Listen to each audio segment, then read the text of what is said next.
नमस्कार दोस्तों, स्वागत है आपका आपके अपने चैनल गार्डन क्वीन पर। और आज हम गुड़हल के पौधे में इतनी गर्मी में ज़्यादा से ज़्यादा फूल कैसे ले सकते हैं, मात्र 2 चीज़ों से।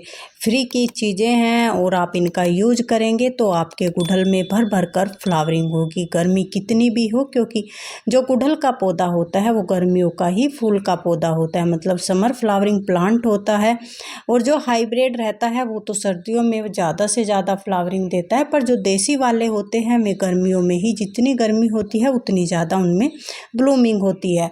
तो ऐसे में जब पौधा ज़्यादा फूल देता है और ज़्यादा समय तक फ्लावरिंग करता है तो समझ जाइए कि वो हैवी फीडर होता है, मतलब उसकी जो न्यूट्रिशन और फूड की बात की जाए तो उसे ज़्यादा मात्रा में चाहिए होता है। मतलब कुछ समय बाद उसे हमें फर्टिलाइज करना पड़ता है। तो फ्रेंड, अगर आप चैनल पर पहली बार आए हैं तो प्लीज़ चैनल को सब्सक्राइब करें।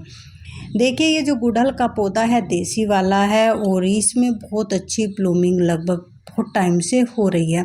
कंटिन्यू ब्लूमिंग होने का कारण है इसे सही समय पर सही फर्टिलाइज़र दिया जाना।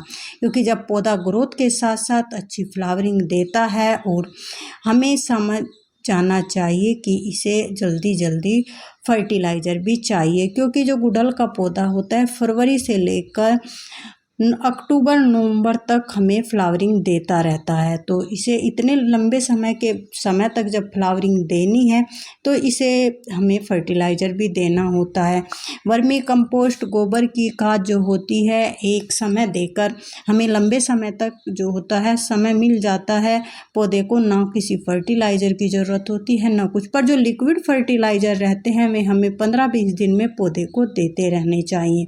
इससे हमारा पौधा न तो अपनी ग्रोथ रोकता है, ना फूलों की संख्या कम करता है। फूल भी हमें अच्छी मात्रा में ही मिलते हैं। देखिए, इस पर बड़े अच्छे साइज में फूल भी आ रहे हैं और इस पौधे पर कोई भी इंसेक्ट का असर आपको देखने को नहीं मिलेगा।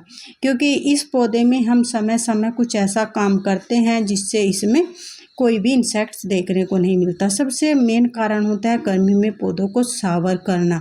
अगर आपके पास स्प्रे बोतल है तो उससे शावर कीजिए, नहीं है तो पाइप से जिससे आप पानी देते हैं बर्तन से, उससे पौधे को नहलाइए। सुबह जल्दी नहलाइए, शाम को लेट नहलाइए, पर नहलाइए ज़रूर। इससे आपके पौधे पर अगर 1-2 मिलीबग लग भी जाए, आपकी नज़रों से वो बचा हुआ है तो वो भी निकल जाता है। और दूसरा कारण, इंसेक्ट कम ही असर कर पाते हैं। पौधे की पत्ती क्लीन रहती है, पौधे की पत्ती चमकदार रहती है। अगर पौधे को हम हर तीसरे चौथे दिन शावर करते हैं तो पत्तियाँ चमकदार बनेंगी, लस ग्रीन बनेगी। और दूसरी बात होगी, पौधा अपना खाना अच्छे से बनाएगा। क्योंकि जो पौधे की पत्तियाँ स्वस्थ होती हैं, हरी भरी होती है, तो वो पोट में जो मिट्टी होती है उसमें विटामिन्स होते हैं, उन्हें सही से लेता है और फिर वो फूल बनाने में मदद हो जाती है पौधे की। देखिए, यहाँ पर हल्की गुड़ाई करेंगे क्योंकि गर्मियाँ ज़्यादा हैं। गर्मियों में पौधों को कम ही गुड़ाई करनी चाहिए, तो इसको हल्की गुड़ाई करेंगे। मिट्टी बुरबुरी है इसलिए ज़्यादा मात्रा में देखिए आपको लगेगा कि गुड़ाई हो रही है। तो हमने पोट के साइड से ही गुड़ाई की है, जड़ के पास से नहीं की है। क्योंकि रूट को इतनी गर्मी में डिस्टर्ब करना मतलब पौधे को खराब करना है। देखिए, यहाँ पर हल्दी और चाय पत्ती दोनों आपके किचन में मिल जाएंगी और किचन में मिलने से इन्हें आप अपने पौधे में यूज भी कर सकते हैं। कैसे यूज करना है, या तो आप इसे रात भर के लिए पानी में मिलाकर छोड़ सकते हैं। रात भर पानी में मिलने से इसका सारा न्यूट्रिशन पानी में आ जाएगा। नहीं तो आपके पास ज़्यादा समय नहीं है, आप कम से कम 4 घंटे चाय पत्ती को पानी में डालकर छोड़ दीजिए। मैंने इस मग के अंदर 2 टीस्पून चाय पत्ती ली है क्योंकि पोट हमारा बड़ा है, पौधा भी काफ़ी बड़ा है। उसके हमने ज़रूरत के हिसाब से 2 चम्मच चाय की पत्ती ली है। इसमें नाइट्रोजन भी बहुत अच्छी मात्रा में होता है। इधर हल्दी का भी यूज किया है क्योंकि बरसात आने वाली है और बरसात से आने से पहले हमें किसी भी तरह का ऐसे जो फंगिसाइड है अपने पौधों में यूज करना चाहिए, जिससे पौधे की जो रूट होती हैं अच्छी रहे, स्ट्रॉन्ग रहे और किसी भी तरह का बरसात में फंगस का अटैक ना हो।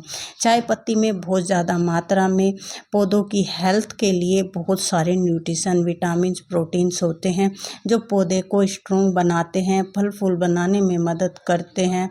और जो फूल बनते हैं, कलियाँ बनती हैं, पत्तियाँ बनती हैं में बहुत ही अच्छा कलर भी देती हैं, क्योंकि इसमें मिट्टी कोई एसिटिक भी रखता है, इसके अंदर अमीनो भी होता है और इसमें नाइट्रोजन बहुत ज़्यादा मात्रा में होता है, मैग्नीशियम होता है। और जब ये सब पौधे को फ्री में आपके किचन से ही मिल जाएं तो आपको देर बिल्कुल नहीं करनी है। आपको अपने पौधों में बरसात से पहले इस फर्टिलाइज़र को दे देना है, क्योंकि बरसात में आप ज़्यादा मात्रा में फर्टिलाइज़र ना दें, क्योंकि बरसात के पानी से फर्टिलाइज़र बाहर निकल जाते हैं ड्रेन होल से होते हुए, तो कोई फ़ायदा नहीं होता।